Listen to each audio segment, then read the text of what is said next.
lucky to have some time with Byron. Thanks for joining us. No problem. Mate, this morning, taking you away from your day job. No, that's okay, mate. Good to have you here. Yeah, no, it's been a really awesome day so far. So hopefully what we can get through today is a bit of a conversation about looking after these guns. Spend a lot of money on these guns. Absolutely.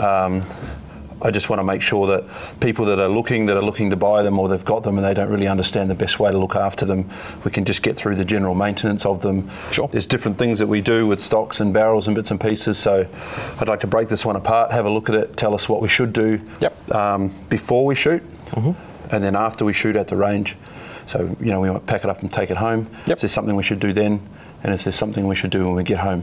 Sure. Before we put it away in the safe. That's the sort of stuff I want to look at for people. So, I mean, you have to cover sort of several basis points. So you've got your general maintenance and cleaning, and then you've got sort of your preventative maintenance, and then sort of the other stuff, which we'll cover a bit later, like forever servicing and things, when you've been using the gun for quite a while. So I guess if you take it from the starting point, when you go out for a shoot, obviously you're going to pull it out of the safe, and that's probably the part I want to cover first. Is the storage of the firearms. It can be quite specific to shotguns. The best thing to do is to not store them in the case that they're supplied with. So some people break them down and leave them in the shotgun case that comes with the model, and that's not usually a good idea, because you're actually trapping the firearm in basically a sealed environment, and that can, if you've got a little bit of moisture or something on the firearm, you can actually cause rust. And the same thing with people keeping them in gun bags inside a safe. It's also not a great idea either, because you're sealing up the gun. So I always recommend that you keep them in a silicone sock if available, and if no silicone sock's available, just sitting in the safe as it is assembled is the best way to go about it. Because it's very, very easy to come back from the range. Don't have time right now, just going to stick it in stick it in the safe in its box, and you're not necessarily doing the right thing by it, especially in sweaty Queensland. So I mean, it always comes down to, if you've been shooting in inclement weather, a bit of rain and stuff, it is 100% imperative that you do some maintenance on it before you put it away till your next shoot. I mean, at the end of the day, if you get home really late, and you leave it in the case, in the safe and stuff, that's fine. I mean, it's not going to be the end of the world. It's not going to die overnight. No, it's just something not to make a habit out of. But if it has been inclement weather, or, you've been out duck hunting or something like that, if you can do that in your state, then absolutely it needs to be, unfortunately, you're going to have to do something about it. Otherwise, you could, next time you pull it out, get a bit of a nasty shock. You might have a little bit of rust on the bluing or something like that, or a bit of moisture mold or something on the timber if it's gotten wet. So tell me, just off topic again, is there a difference between the way that the timber is, I guess, it's not molded, but it's created for this gun, right? Is there a difference between this and a hunting rifle? Because obviously people are buying hunting rifles. A lot of timber stocks out there. They go into some pretty nasty places. Are they treated differently in the factory to what this is? So generally, the two main differences you're going to have between sort of a hunting rifle and a shotgun stock, depending on manufacturer, is the type of finish they use on the timber itself. So there's different levels of stock finishing. Sort of generally, sort of the lower end shotguns have more of a varnish or a sprayed clear finish over the top, or a lacquer, depending on who makes it. And then as you get more and more expensive, and in rifles in some cases, you get more of sort of the English oil application, which is many weeks and days. You've also got true oil, which is a rubbed finish but is a little bit different. So there's different avenues and different things that will change depending on the gun. Shotguns, generally speaking, and again, it varies from manufacturer to manufacturer. They're generally speaking that, in case of a Beretta, once you get above sort of the silver pigeon mark, you're getting more into the hand finish side of things. And they can be more prone to sort of moisture damage, being that it's not a sprayed lacquer or anything like that, or a varnish finish. It was rubbed and soaked in. So therefore other moisture could as well. It's a treated timber rather than sort of a sealed, again, wrong word to use. It is still sealed, but it's not as resilient as sort of a spray finish. But spray finish also can take away from the visual appearance of the gun. And it can chip and peel, and over time you might have to refinish the stock because it wears off, right? English oil stuff put your sweaty cheeks on here. Absolutely, that's 100%. That's a big one we see, especially on the older stuff, where you've grabbed it for many years. It does wear it off. English oil is much easier to repair and sort of keep nice in that regard. With a lacquer stuff, once the lacquer has been chipped off or rubbed off, there's not a whole lot you can do other than re-lacquer the whole thing. Okay. And at that point, you would strip it back to nothing. You could then apply it as an oil base. Absolutely. Yeah, so you can do what you want with afterwards. So. Yeah, you can put English oil on any sort of timber, really. I mean, the results of what it's going to look like vary depending on the quality of the timber. Yeah. But yeah, absolutely. If you've got an older gun, and we do it a lot here. I mean, for part of the aftermarket stuff is that, if you've got someone that from the 50s, 60s, 70s and 80s, lacquer was quite popular with sort of the medium level guns because it's fairly easy to do in a factory sense. So, and obviously it doesn't last forever. So we do a lot of refinishing, shotguns and rifles and all that sort of stuff and we usually do it in English oil because it does usually look better. Depending, Yeah, no, I want to know what English oil is. Different brands that do different styles of it. But we have a specific brand here we use, which is made in England. It's called CCL. Yeah. That's the brand we use for doing a lot of stuff. I could probably bring out some examples that we've... Yeah, we'll have a look through the day. Yeah, that sounds good. Cool. Okay, so we're at the range. Yep. Pre-shoot. What am I doing with this thing to look after it? Yeah, so one of the most important things is assembly of the gun. So generally you've got two schools of thought with lubrication on assembling the gun. You've got people who use oil and grease. We always recommend to use oil, and for the sole reason that when you use oil, you're prone to using oil every time. Grease, it sits there and it stays there. So sometimes you'll get, I put grease on it, it's still there, it's still lubricated, which in a sense it is, but you've also put contaminants into the grease, like a bit of grit or carbon or whatever the case may be. I've already done the wrong thing. And yet again, there's nothing wrong with using grease so long as you're cleaning it off and putting new grease on. Right? Yeah, understood. Whereas oil, it's just, I guess it's, you're just more susceptible to putting oil on it. Yeah, and yet again, it's easy to wipe off. It's not super messy when you are trying to clean it. So pulling it out of the gun case, obviously it's not going to be assembled like this, so we'll start from that point. So pulling it out of the gun case or bag or however you're transporting it. Okay, so pulling it out of the case, obviously you've got your three major components, typically with a Beretta and a lot of other brands. So there's a few key points that you want to cover when it comes to lubricating a gun before you assemble it to use it. Yep. And yet again, we use needle oilers here, not a requirement, but in terms of the type of product we recommend for oil, is any sort of synthetic gun oil. Brand, yet again, everyone has their favorites. It's a subjective thing, but usually if it's full synthetic, you're on the right track, especially if it's a gun-based oil. There are other alternatives, not always the best option.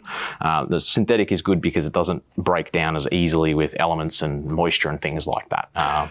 The oil that comes in the box with your shotgun, what is that? Is that oil for here or is that oil for here? No, that's lubrication for the metal points, definitely not for the timber. So that's something else to cover. You never ever use a synthetic gun oil on woodwork. Yep. It will darken the timber over time and can damage the finish. So that is something that you need sort of a specific product for. Right. So the stuff that comes in the bottle is for lubricating the gun before assembling. Okay. It's a good tip because I know people that think that the oil is for the timber. No, definitely only for the metal. And you go and get gun grease for this. Yeah. So that's good. Yeah. So the key points for the regular lubrication of shooting. So there's a few areas is your barrel hooks here. So this is where it joins onto the monoblock. Yep. So it's simply just a drop of oil in there. We also recommend putting just one drop there, a drop there, one in there, and around there on both sides of the gun. And you're not rubbing that around, you're just pushing the drops there. It'll sort itself out. Like I said, synthetic gun oil is usually quite thin, sort of similar to sewing machine oil. It's very, very liquidy, so it'll go where it needs to go. It's not something you need to stress too much about, and yet again, you don't need to drown it in oil. It's not necessary, and you're just going to make a mess and get it on the timber, and that can happen as well if you use too much oil. Yeah, because that's the obvious question. You've said not to use the oil that comes in the box on the timber, but if you're getting it on the timber by accident, wiping it off, you're not doing major damage. It's not like a solvent that's going to start stripping stuff away. If you wipe it off with a clean rag straight away, it's no problem. Yeah, okay, cool. Yeah, it's just if you leave it to soak in, it's going to darken things and might ruin the finish. So. Yeah, I was just going to say, is there anything around these, the movable components here, and obviously these come up flush with other metal points on the gun? Yeah, so not in terms of assembly lubrication. It's more sort of anything that's metal or blued metal needs sort of a thin coating of oil, which we generally sort of discuss when you're talking about cleaning. Right. And that's just simply an oil on a rag wiped over. It's not something that you would oil when you assemble. Soaking. No, especially in the chamber area. Obviously, if you get oil in there, you can have pressure problems and things like that. So not necessary. Obviously, you want to keep it clean, and a very thin, light film of oil, like a wiped on with a rag, is fine, but definitely not something you need to be putting oil into as you assemble it. Good. Another tip for assembling shotguns, especially Berettas, where you've got very close-fitting monoblock tolerances, and you've got your jewelling on the side of the gun. It's very common when people are putting them together that they can bang them together, and obviously the action's very nicely finished and has some angles on it that aren't conducive to looking after the jewelling if you're rushing to put the gun together. And the biggest thing that we see, when we do fittings here in the showroom and stuff, is people are trying to assemble the gun out here away from themselves. Always try and bring the gun close to yourself where you've got, you can see it and you've got leverage and you can move it. If you're trying to work out here, it won't work for you. If possible, the best way to assemble the gun is obviously have the top lever open. I'll just sit that there while I grab the barrel. And if you can lay the gun on some soft surface and actually have the gun flat like this, and then very carefully and gently place into there, and then it's already lined up and there's no scratching of the jewelling, and then you can close the gun. When you do it out here, it's not stable. There's misalignment when you're putting the gun together. So we're very gentle with that gun. Yeah. So when putting it together, the best, if you possible, it's not always possible. If you're out shooting in the field, you might not have anything to rest the gun on. But you've usually driven there. Yeah, exactly. So again, if it's in the back of your car, you might have a towel or something. If you can just sitting just the end of the barrel on is great because it holds it stable and you can sort of place the gun together without scratching it. And the best thing is not to rush, right?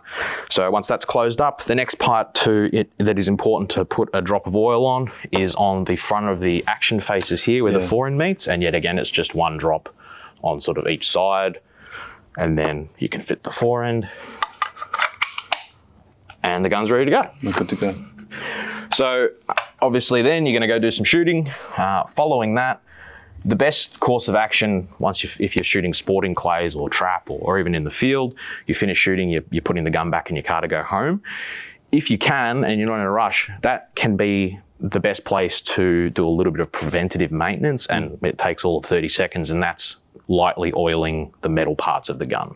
Mainly the barrel, being that it's blued steel, depending on the type of firearm. That's probably the most important part. If you've been shooting out in the sun or it's hot and humid like where you are, you've got sweaty hands and things, sweat is very acidic, and it definitely can eat into the finish of metal if left long enough. So that can be sometimes the best part to prevent any issues in the future, is as you're putting it in the case, is to oil the barrels lightly. And in that case, I always recommend something that's not an aerosolized oil, and the main reason being is that when oil comes out of an aerosol can, the aerosol evaporates and does take some of that oil with it. So got that wrong too. It's not, yet again, it's not something that's bad. It's not necessarily the most longest lasting thing. If it's a short thing you're using, like I said, you've got a can of WD-40 or whatever, G96. That was a sin. Yet again, in the case of you're just wiping the barrel down to get rid of your fingerprints or things, that's fine. It's no problem. I've got just a general purpose gun cleaner aerosol that when I'm at the range, when I'm finished, I give it a squirt down each barrel, run a bore snake through it, and then I give it a proper clean when I get home. That's my preventative maintenance at the Nothing wrong with doing that whatsoever. So in terms of what we, recommend and use here, obviously when we've finished working on a gun, we wipe it all down and make sure it's clean before we send it back to the customer. So Beretta actually makes this gun oil. It's very thinner. It's basically the equivalent of their spray oil, but it does not have any aerosol in it. So it's in a pump bottle. Same sort of thing as would be in an aerosolized thing, but no aerosol, you can take this on an airplane. There's no pressure in it whatsoever. Will they know that? It does say it on there. No gas. But anyway, sure it doesn't. Right. No. So you'll see when you use it. So yet again, the best thing is a nice clean, simple rag. Microfiber's fine as well. And yet again, the most important thing is don't spray the oil on the gun. Spray the oil on the rag. Simply to stop you getting it on the timberwork. Yet again, if you do get on the woodwork, it's disassembled. Yes, absolutely. So you're saying don't do it on there for the timber's sake. Yet again, if it gets a little bit on there, it's not the end of the world, right?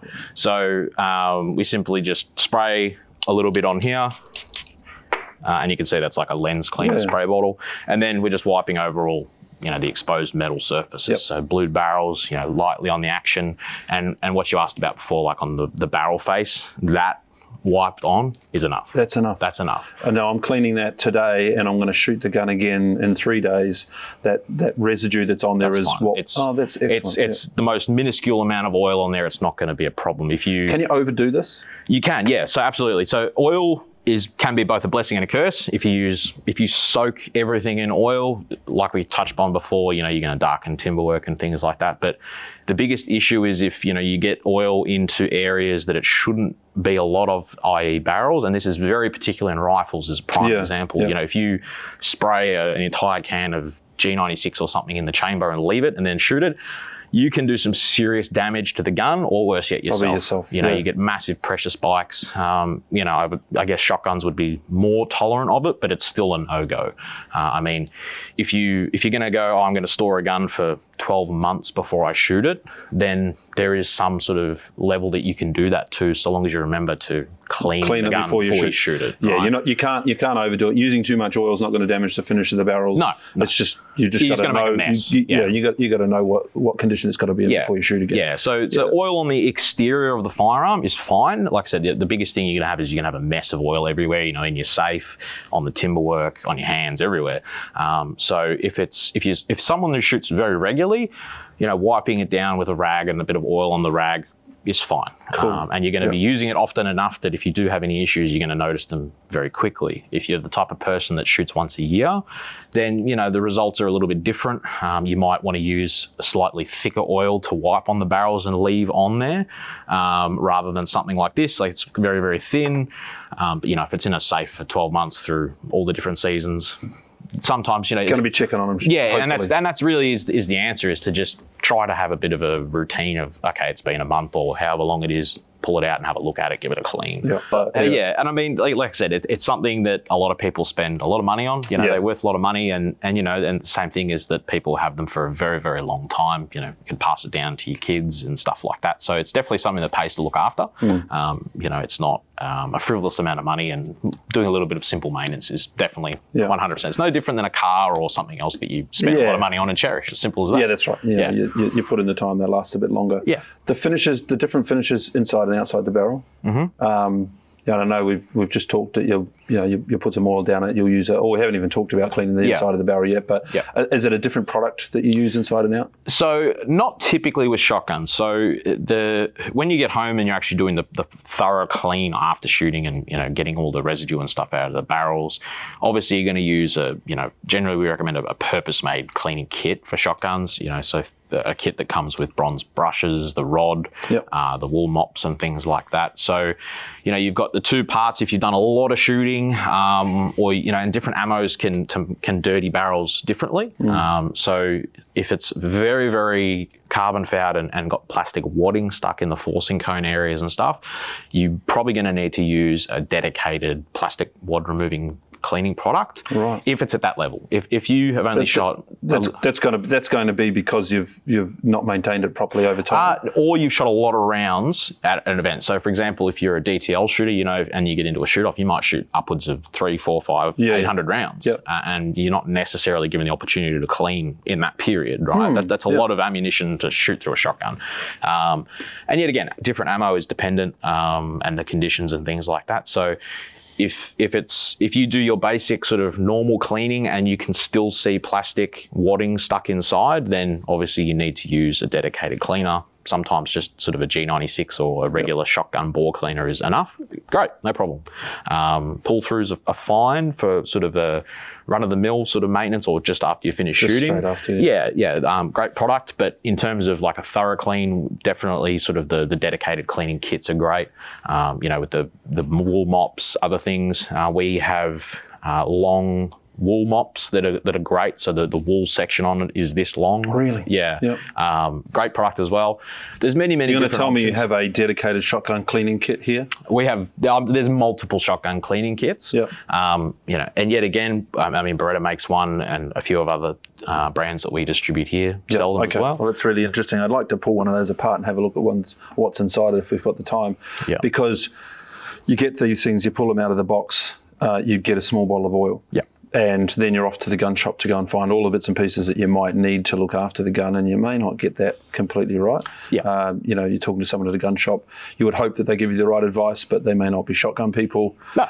Who knows what you're going to get? So I'm really keen to see what's in that kit, because people have specifically asked to know about all of the different parts that are in there. And can you tell me? A lot of the time you see shotgun shooters using a timber rod over a steel one. Now this is probably because of damage that a steel rod might cause. Yeah, so the two sides of it is that being that the bores are so much larger than a rifle, you can obviously have a larger cleaning rod. The main thing, I guess, yet again, with the traditional thing with the timber cleaning kit, I can actually grab your kit here and show you the full-blown example of something that goes with like an SO10 level. The idea is that the gun is timber, it's a premium shotgun. The cleaning kit should reflect that in some way. So in terms of functionality, between a wooden cleaning rod and maybe a carbon fiber or what other options you can buy. Cheap steel one that screws together and has bird edges. Yeah, that's not the greatest option. No. If it's all you've got, sure, it works as long as you're very careful with it. Obviously the wood one is going to do the least amount of damage. And they are actually quite easy to use because they have a decent handle built into them. And and you can ram them in gently. Yeah, you can use them as they're meant to be used. I noticed that the thin metal ones that they bend. They bend. Yeah, that's absolutely. That's where I'm going with or that. break. Yeah, either or. But yeah, the timber ones are great.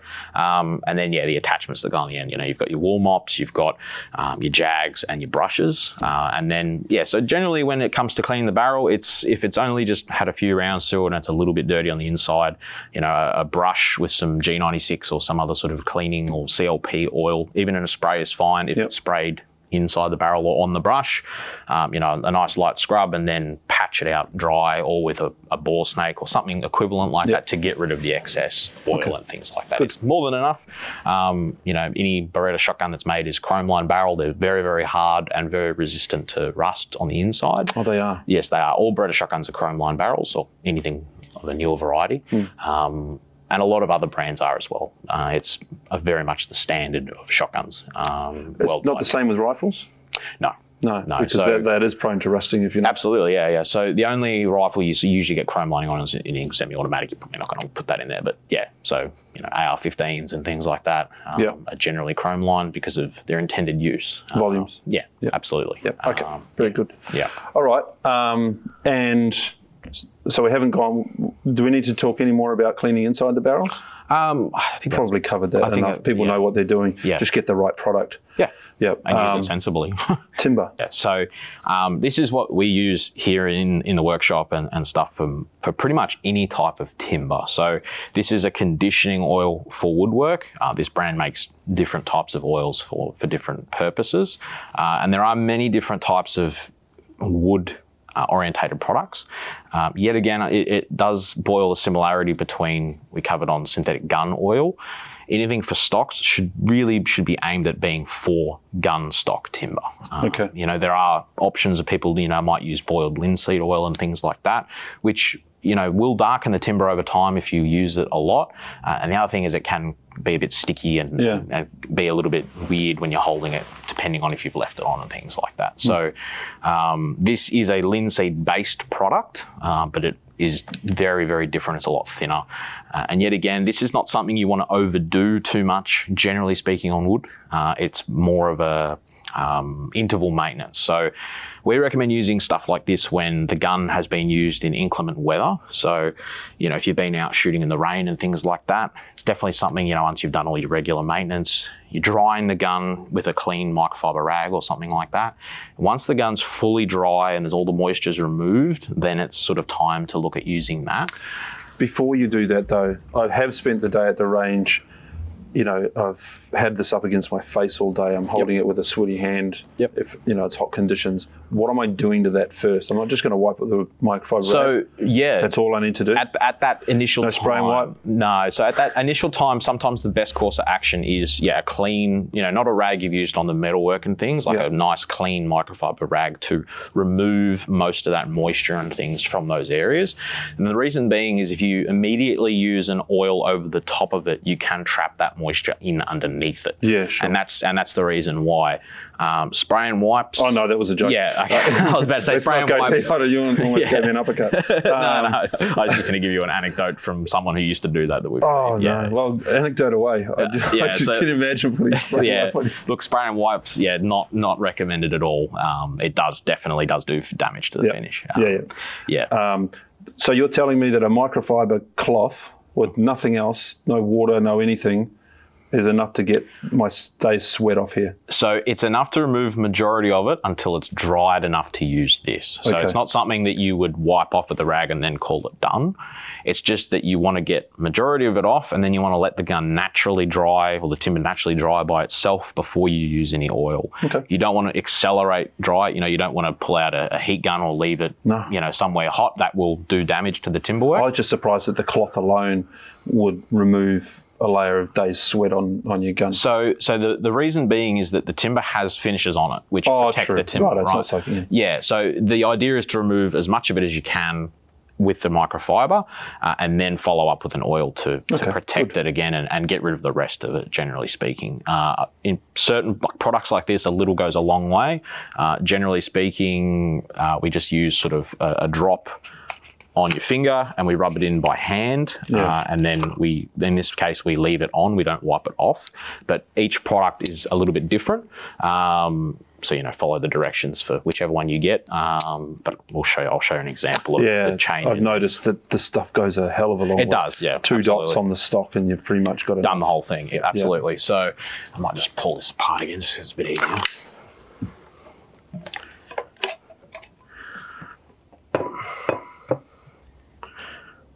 So with this product here, we just recommend a drop on the finger. You can put a few here and there, and then literally just rub it in by hand. And like I said, it's one drop on your finger goes a very, very long way. We always recommend to avoid the checkering areas for the sole reason that it will fill the checkering up over time. If it's particularly dry in that area once, very rarely is fine, but not as part of your regular maintenance. Don't fill it up. And you can see that it's already looks $1 million just with that quick amount. And do we have to be careful with this oil around the metal, or is it? The only thing that this will do negatively for the oil, for the metal, if you leave it there, is as it dries, it turns into a bit of a crystalline thing. It's not going to damage the metalwork. It just looks a bit unsightly. Yeah. Whereas the other way around. The other way around is bad. Yeah. So if you get a little bit on the metalwork, you can just wipe it off with a dry rag. Done. It's no problem.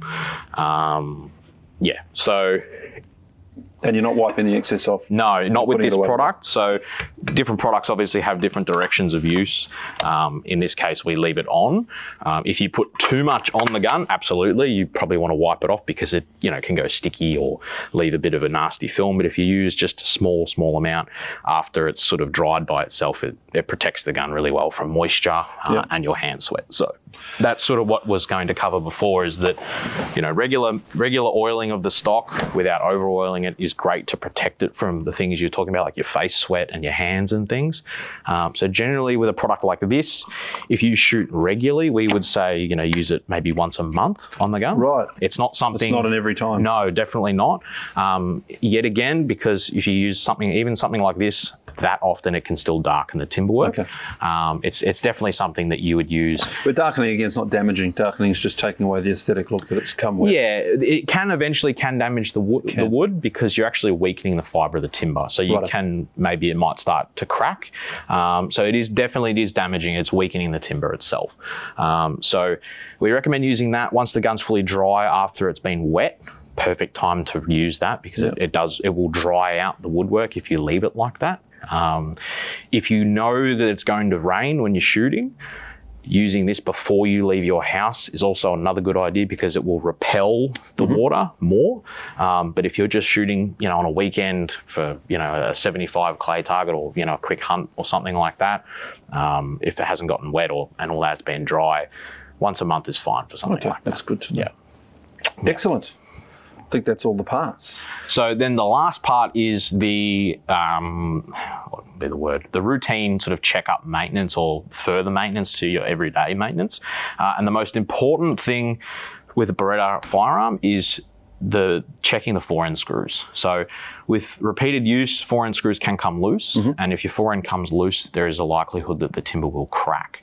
So depending on the model of Beretta, there's different types of screws fitted to them, but they all usually function fairly much the same.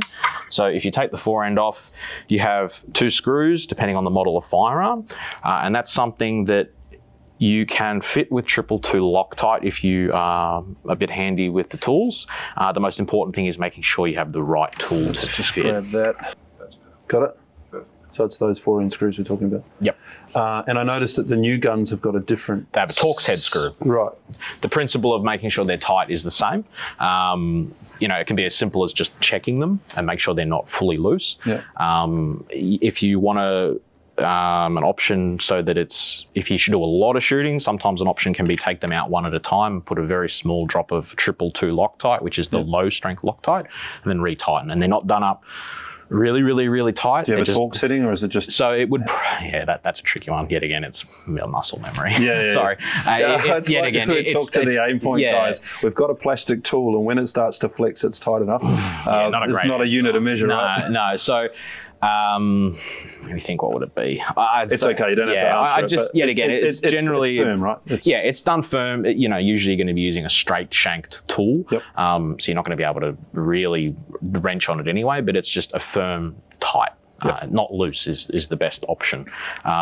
In terms of further oiling and maintenance, the only other 2 places, generally speaking, depending on the model, is in the fore-end here, you've got the kickers. A drop of oil once every 3 months is sufficient there. And on the same token, the cocking rods on the inside of the action need a little bit of oil occasionally, not regular every time you shoot it. Just in here, the 2 cocking rods that run inside the action there. These ones here? Yep.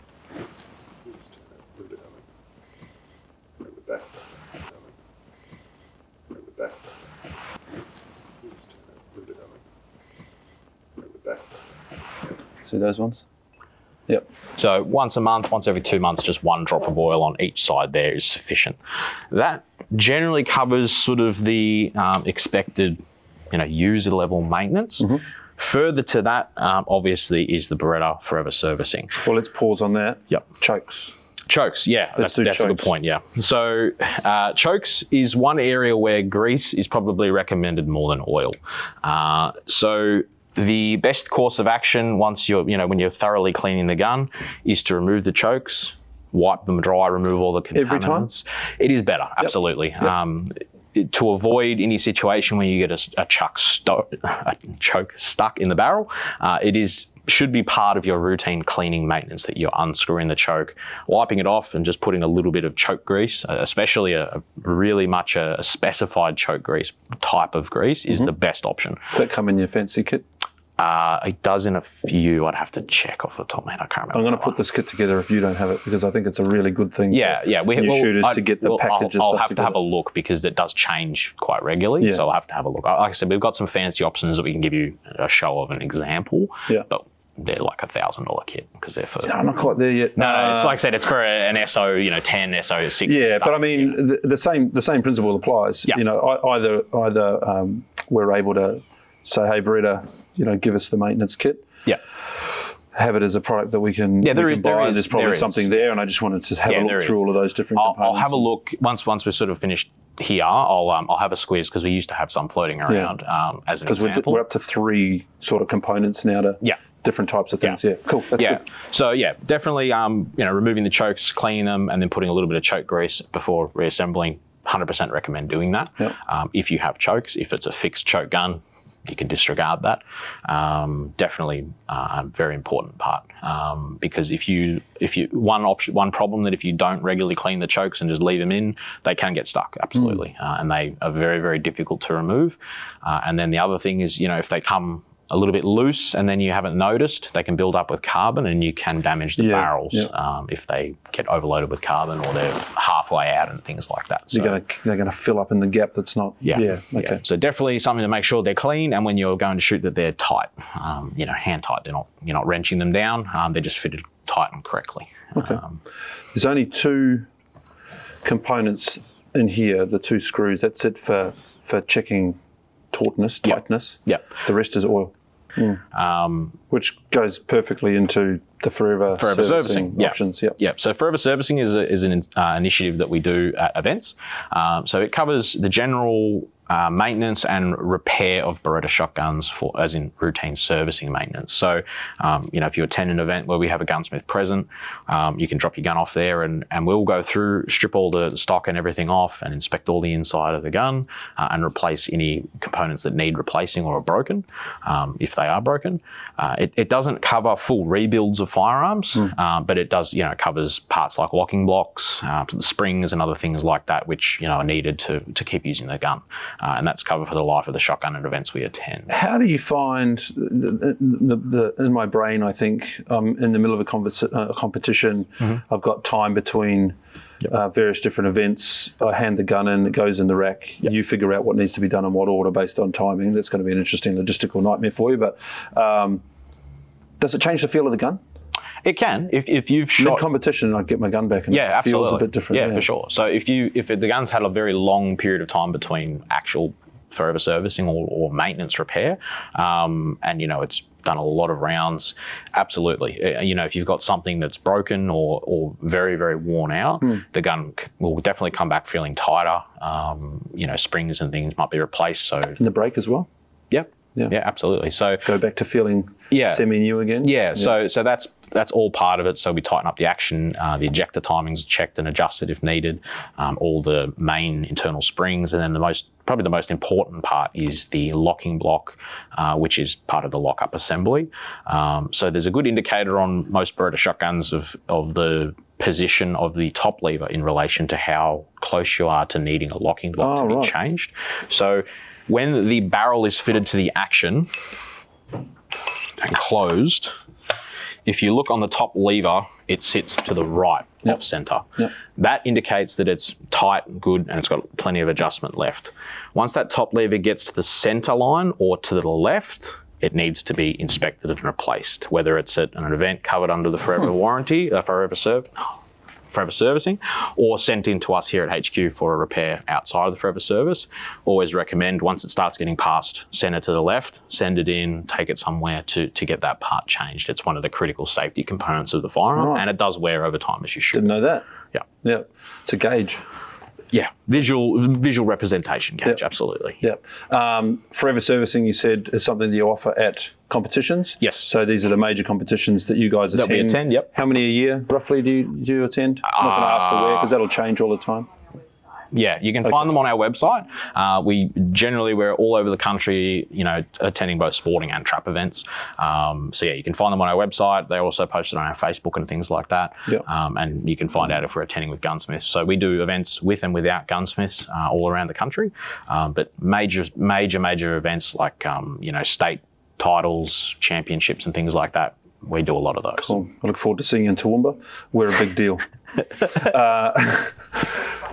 No, that's really good. I think that's it. Is that it? So one of the other things, when you're putting the gun away, it is best to decock the firearm. And definitely the best way to do that is to fit snap caps to the shotgun before dry firing the gun.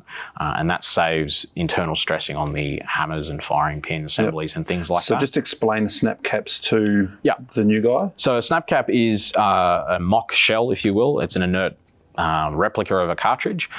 So it fits inside your chambers and it has usually a spring implement in the inside which absorbs the impact from the firing pins and lets you decock the firearm. So it's not stored under spring tension. Is definitely something we recommend, especially if you don't shoot a lot. So if you do shoot regularly, weekly, is it necessary? Yet again, it's still a good practice to get into. Yet again, if it's something you've forgotten to do, it's not the end of the world.